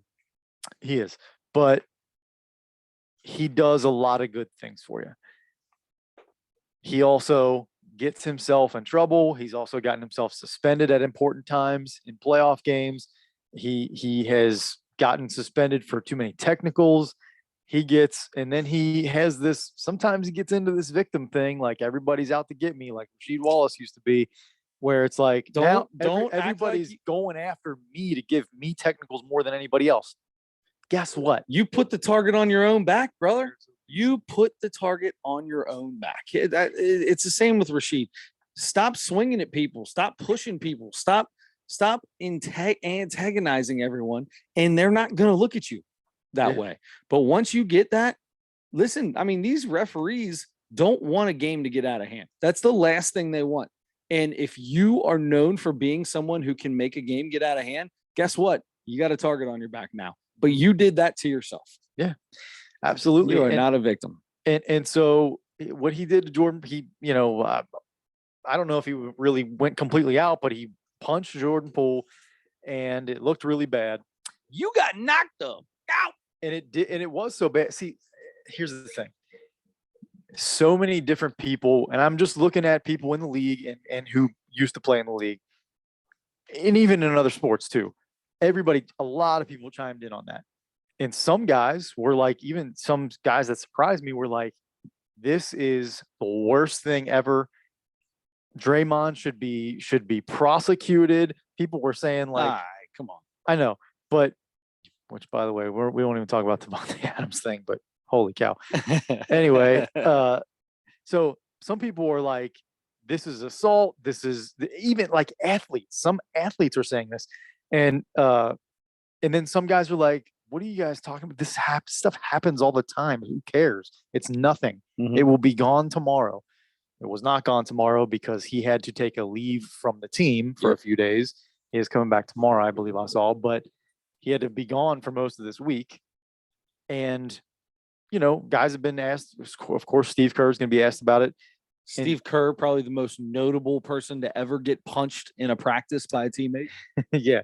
I think it was a bench guy. It didn't matter, but that punched him. But anyway, and also one of the most notable guys to support his guys. You will never hear him talk about one of his players and say anything that wouldn't support them for the most part, normally. He was He will say when he's disappointed. Sure. But Sure. yeah. He is honest. Yes. Now I'm sure he still supports Draymond Green as a person, but he was asked something about trust, something about with all the stuff that's happened with Draymond, can he be trusted? Do you guys trust Draymond, or is there a trust issue there with Draymond? And his response was no comment. Which says a lot to me. He answered the question by saying it, right? That means no. It means no, we can't. We know we can't. We haven't been able to trust him since he kicked Steven Adams. What's his name? Yeah. Steven, did I get the first name right? He kicked Steven Adams, yeah. Wow. Since he kicked Steven Adams in the Twig and Berries. It's my second favorite player in the league. Yeah. So ever since then, and then he ends up getting himself suspended for the finals for a game. Like that's because of too many technicals and that during that playoffs, those are the things like, no, you can't trust him then. Like, I don't feel like you've been able to trust him since then. And he's gone off many more times since. Yeah, that's right. So this is a really bad look. Now, I mean, a lot of people are talking about he will be gone before the end of the season. He's going to get traded. He's going to get released, something. And it's really weird to see the mix of what people think about this. Yeah. Because people are on totally opposite ends. So what's your thoughts on? Let's hear yours. I think it's here we go. You're not gonna be surprised by this. But I think it's both. I think it's both. I do think stuff like that happens, and I also think it should never happen. Sure. It's that far. Guys get into it all the time. Throwing a punch, going after a guy and trying to fight him and beat him up for real. That's too far. Whatever you're talking about, I don't care what the other guy said. That's too far. It had to be something about basketball. It looked like Jordan Poole wasn't even saying anything. At that point in time, Poole was done with what they were obviously in an argument. Something happened in a play, right? He was done. Draymond wasn't done chirping. Draymond got in his face, and that's when Poole pushed him. And when he pushed him, that's what set him over the edge. Come on. You antagonized every single second of that. Not only did he get in his face, he like bumped him with his chest. He ran into him. Yeah. And then Draymond's mom is not, because a lot of people were saying, now I don't know if it qualifies as a sucker punch or not, because He's standing in front of Nah, him. I don't think that's a sucker punch. I mean, Yeah. you look once that bump hits and you're face to face, there is no sucker punch at that point in time. If you don't see it, I feel like that's a sucker punch. Okay, yeah. But people are calling it that, and then I think Draymond's mom was on Twitter saying it was not a sucker punch. And some other people were like almost coming to Draymond's defense, saying Jordan Poole pushed him. He would have never gotten hit if he didn't push him. What? That's the stupidest thing I've ever heard. What? That's dumber than somebody saying it's a sucker punch. I agree with I you. could almost argue the sucker punch thing because it's in a basketball practice and nobody is expecting that to happen. Right. So, but I could argue that easier than I could argue that if is Jordan Poole's fault that he got punched. No, that Draymond Green, Draymond was being Draymond. Overreacted, too emotional. Yeah. It's aggravating to see, and it's like, I really like the Warriors. I love watching videos of Draymond Green just talking on defense, but I'm tired of that stuff, man. I love that he's a playmate. He's a power forward point guard. Forward. Well, Yeah, I mean, he's a 6'2" power forward, but he's well, yeah. I mean, so is Charles Barkley, but he really is. No, he's not anything like Charles Barkley. Never mind. No. But he's a totally different player. But because he's a much more of a facilitator than anything else, and a defender and a facilitator, and that's great. That's a coach's dream and a teammate's dream. But man, you got to get control of your mouth. You got to get control of your emotions a little bit better than that. Yeah. Especially getting older, you got to get better at that. And you see all these things that look like Jordan Poole and Draymond Green are not. It doesn't look like last year they hated each other, right? There's tons of pictures of them giving fives and smiling and doing the finger tugs because that's the new handshake now. You got to like play with each other's fingers. Have you noticed that? All the new handshakes all these guys have, they like do these little finger pulls. Like it's getting a little too frilly for me. Let's just get back to the old school. You know what I mean? Let's five it out, do a little kid and play kick if you want, but stop like fingering each other's fingers. That sounded terrible, but that seems like what they're doing. Anyway, besides the point. So it seems like they're cool. So that is what tells me this is even more of a Draymond exploding over something that he didn't need to be exploding over. I'd love to hear the dialogue. I want to know we'll never hear that full story. No. And by the way, I kind of agree. Like something needs to happen to whoever leaked that, because that's a video production team for the Warriors. I'm pretty sure like somebody gave that. It shouldn't have gotten out. I mean, you might get a story, but that shouldn't have gotten out. So here's my thing. Like everybody kind of talked about like, oh man, Draymond punched, the story comes out and everybody's talking about it. But it really became a story just like everything else when you see the video. When you 100%. see when you hear a story, it's not the same. It's just like the Ray Rice thing or the whatever the other guy for Dallas, like when that video comes out or when pictures come out, stuff like that comes out, all of a sudden things get real. Like a story, somebody telling you something, there's always a little bit of, yeah, okay, well, what went down? And then you see it and you're like, bro, that ain't right. Speaking of that, I want to see the video of Ben Gordon. You remember Ben Gordon, UConn, and played for the Bulls and a bunch of teams in the NBA, arrested in the airport for punching his 10-year-old son, closed fist punching his 10-year-old son. What? Yeah. And which apparently the son had a restraining order on him to begin with, but I guess he was with him still somehow in the airport. I don't know if he was picking him up or taking him somewhere. I don't know. The point guard, Ben Gordon, little guy. Gordon, he's a shooter. Yeah. Yeah. Mhm. Wow. Punched his 10-year-old son. Punched him. I got a Punched him 9 going right on square in the 10-year-old son, and boy, there are times I feel like it, but I ain't never punched him. You would never do it. But Ben Gordon apparently did in the airport in front of people. He don't care. I guess Hey, not. my dad did it to me. My mama did it to me. Man, I'll tell you what. That was bad. And then Devontae Adams stabbed a camera guy or something like that or whatever. I'm just kidding. I mean, he pushed him over and it was a horrible thing to do. But the guy pressed charges. Oh, I haven't heard that. Oh my The God. cameraman pressed charges pressed- on Devontae Adams? Charges. For Yes. what? What's the charge? For assault. Really? Misdemeanor assault. Yes. Really? I'm pretty sure that's what it was. He says he has whiplash, a concussion, and a headache.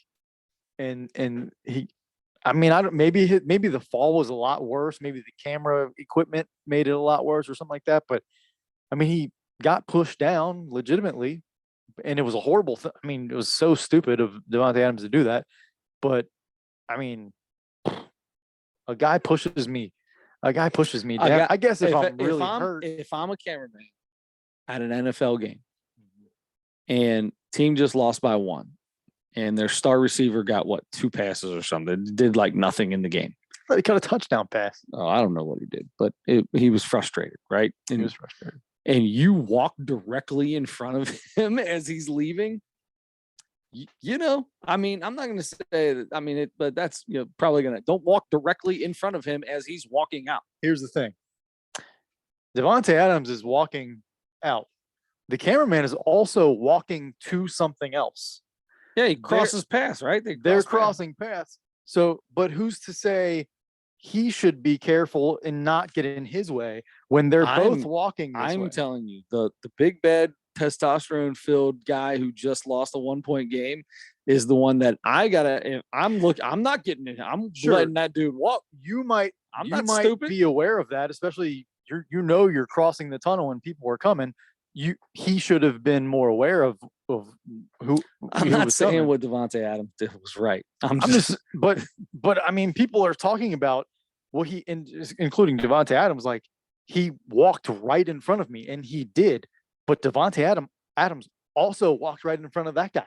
I mean, I feel like Devontae Adams has the right of way because they're at his job. They're at his job too. But They're both working. His job is to cover his job. So they're both working. As a matter of fact, that guy's still working. This guy's job is done. This guy's off the clock technically.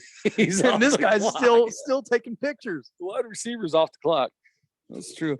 I don't know. I only saw a quick screenshot of it and just watched him push the guy out of the way, and I thought it was quite funny. I mean, I see camera guys get way worse than that before. So it's so weird though that there's a misdemeanor assault charge. Yeah, that's gonna get dropped. That's crazy. That'll get dropped. Devontae will throw him 10 G's and guess, but I mean, even then, should the guy get 10 G's for getting pushed?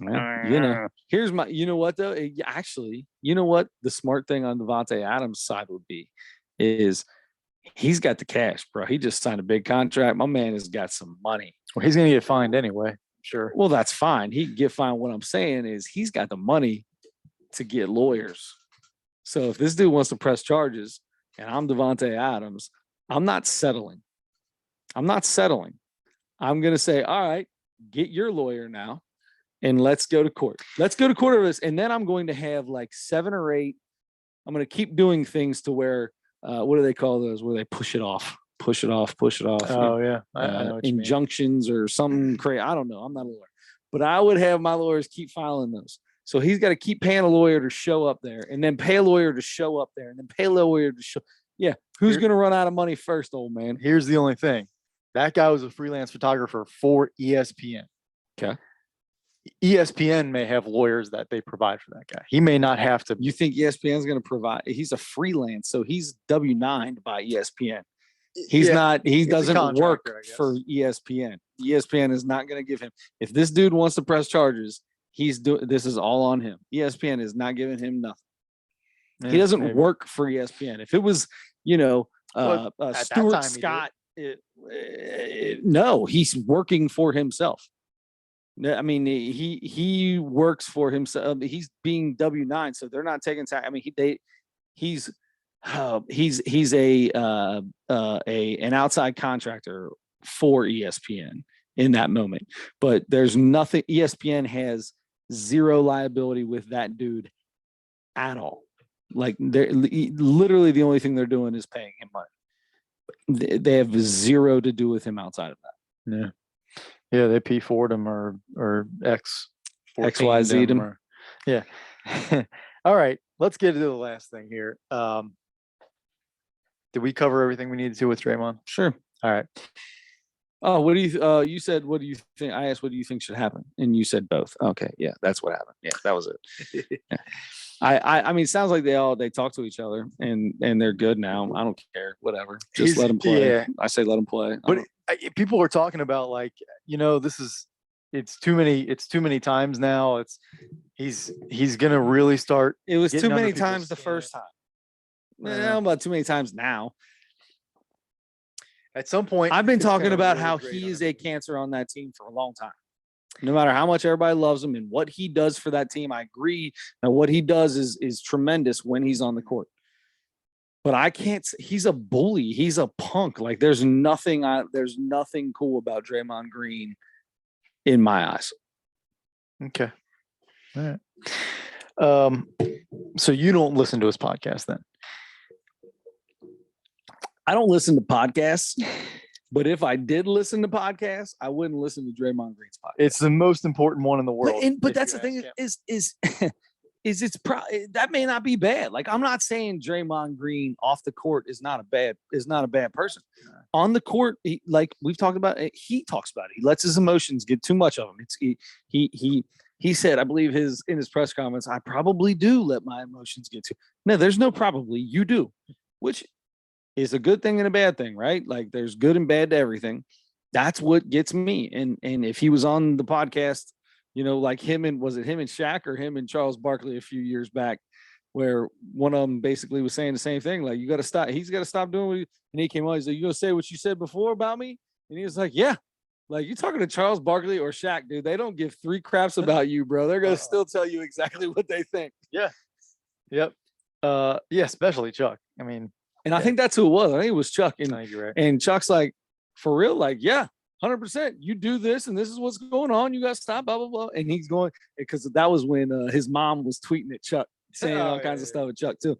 And then eventually now Draymond goes on there all the time. Now they work together. Yeah, that's 6 or 7 years ago when that, or maybe even longer, when all that went down. But yeah, and they get along, right? You end up talking to somebody, you figure each other out. I'm sure Draymond is a very passionate human being, which can make you relatable to a lot of people because people appreciate the wearing your heart on your sleeve, not hiding things, being that kind of person. There are a lot of people that probably appreciate that. But when you're getting to the point where you're hitting your teammates, or you're getting to the point where you're arguing with every single call with a referee way more than other people do, and way more like almost physically with them and getting technicals for stuff like it's just stupid. Yeah, I agree. All right. Last thing for tonight. Nick Kroll, new comedy special on Netflix called Little Big Boy. What did you think? It's better than all the other stuff I've seen him do. Like I liked it. I didn't think it was bad. I wrote some stuff down in a different notepad, which is not down here. But one of my, he does a lot of the puns. Like kept doing puns, and I like some of them are really funny.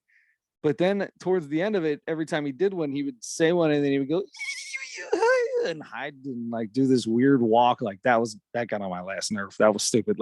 Say your pun, it's funny, everybody laughs, and then move on to the next joke. I know that's not who he is. I get it.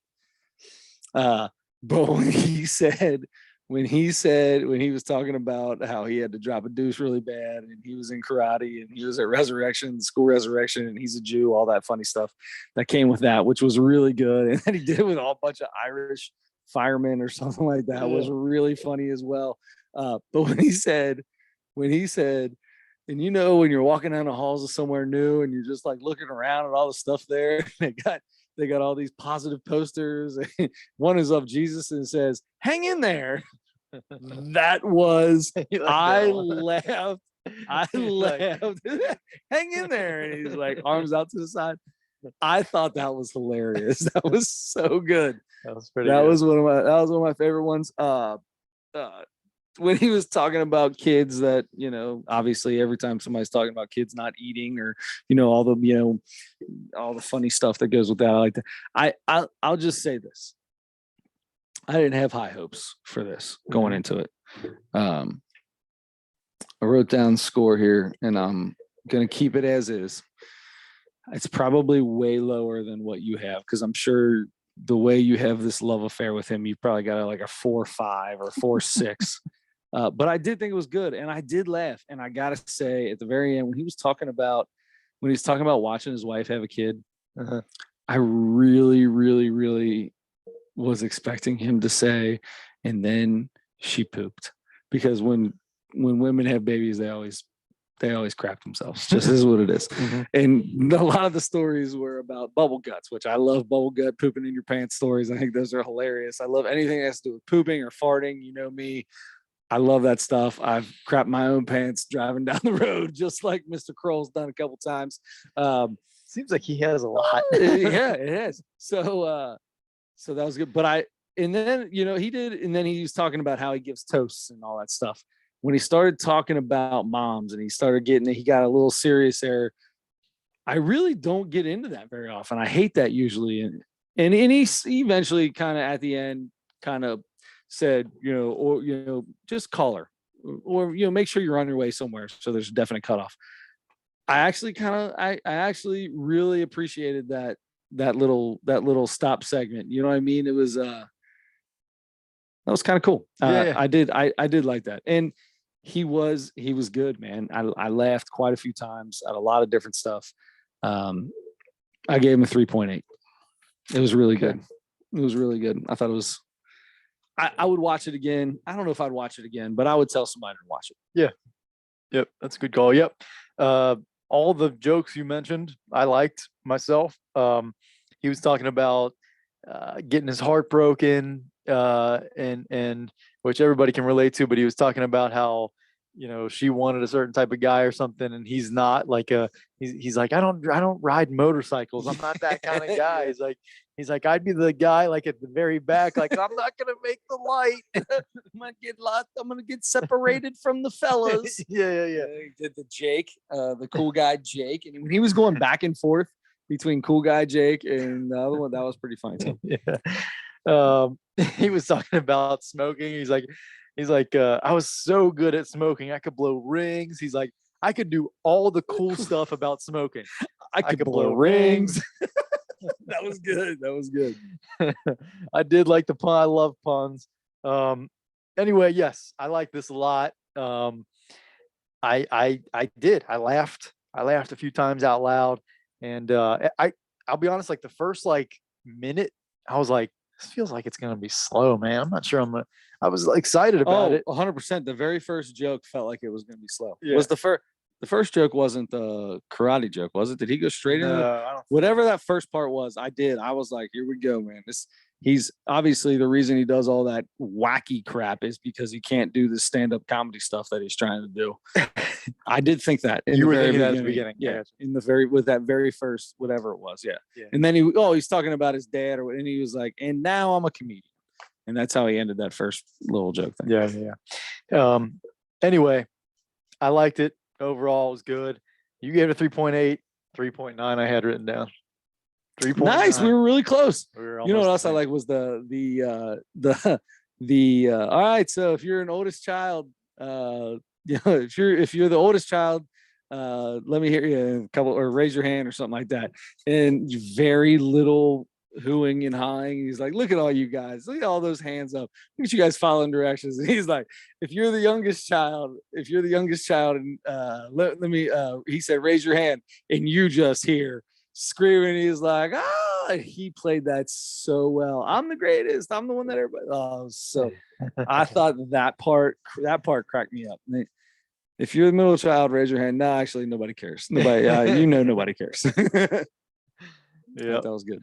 All right, so it's called Little Big Boy on Netflix. Nick Kroll. It was Give it a the shot. girlfriend. It was the first girlfriend. Was that first joke? Was it? The falling in love? Whatever. The first. How many of you have fallen in love? Or how old were you when you first fell in love? That was the very first joke. Maybe. Okay. And his was the first. And it was like, dude, that's not the best story. Getting pantsed. Yeah. That. Yep. Yep. And his cashew was bald cashew or something like that. Looking eye to eye with his bald cashew. Yeah. Okay. So we just have to pick a couple things. He for did a next week. really good Jason Statham too. Yeah. I gotta give Yeah. it to him. That was He's really a voice good. guy. I mean, he Yeah. does voices Yeah. and he, does cartoons and stuff. Anyway, there it is. Yep. We need a comedy special for next week and a Mount Rushmore for next week. All right. I can hit you up with a Mount Rushmore in the spirit of a couple of things we just talked about at the end of this podcast. Yeah. I think we're going to go, pretty sure we haven't done this yet, a Mount Rushmore of sports fights. Oh, jeez. I know. I mean, there's one that's on there no matter what, because it's just most notable sports fights, because you obviously don't have your favorite sports fight. Yeah. By the right? way, I hate fights. I hate people Yeah. fighting, but also some of the most entertaining things that have ever happened in sports. I mean, you think of the Robin Ventura, Nolan Ryan. You think of, man, I mean, there are I mean, there are too many to choose from, but just grab 4 of them. Yeah. Either that's the most that you think about the most, or that you think are the funniest, or that means the most to you. I mean, crosstown shootout fight several years ago, whatever it means to you. Your top 4 fights. I in mean, sports. you've got Jason LaRue getting kicked in the head. You've got Pimpin' Bombs or whatever his name was, Derek Dietrich. Derek Dietrich. Oh God. And trying to take on The Yazio Dietrich- Puig the taking Dietrich on, Puig. Puig Amir taking on the Garrett. entire Pittsburgh, that picture. Pimpin' Nukes. That's what it was. Pimpin' Nukes. Oh boy. Yeah. I mean, next week, I think that would be a good one to talk to Tyler Roop about. So I'm going to try Dude, see if we to can get Tyler Roop on. I like about it. that. I like it. All right, that sounds good. So then that leaves me with I'm going to Netflix because I also saw this because it was at the bottom of 3 that I thought I would like, which I will like because she's one of my favorite comedians. I'm sure you saw that she's got a new one out. Eliza Schlesinger. Oh, Hot Forever. okay. Did you know she had one? I don't know if I've seen that yet. Yeah, it just popped up when I was watching it today. I don't know when it came out. It says 2022, so, and I definitely haven't seen it. So, Hot Forever, huh? Hot Forever by Eliza Schlesinger. One of my favorite, the Elder Millennial was one of my favorites. Oh yeah. That was one of my favorite ones. Yeah. All right, cool. And the one thing that does get on my nerve, that when she does the creature or whatever, that's kind of weird. But other than that, she is really funny. I'll tell you, I haven't seen her in a little. I feel like Probably since maybe- last time we watched one, probably a couple years ago, we watched one on this. Yeah, I mean, I see clips and stuff sometimes, but I feel like there was just a boost. Like I saw some stuff about her in a few different places. Maybe that's when that came out. But for some reason I didn't pick up, or I didn't see that she had a special output. Okay, good. Eliza Schlesinger and sports fights. And then we'll have Reese's, and we'll have NFL picks, and NBA. We'll probably talk a lot of NBA. Yep. Preview the season. Look at a few things. So we've got the MLB. Holy cow! MLB playoffs as well. We got to update that. We've got some packed house going on for next week. So let's get some sleep because we need it, because next week's going to be a lot. Yeah. So until then, don't forget to turn your headlights on.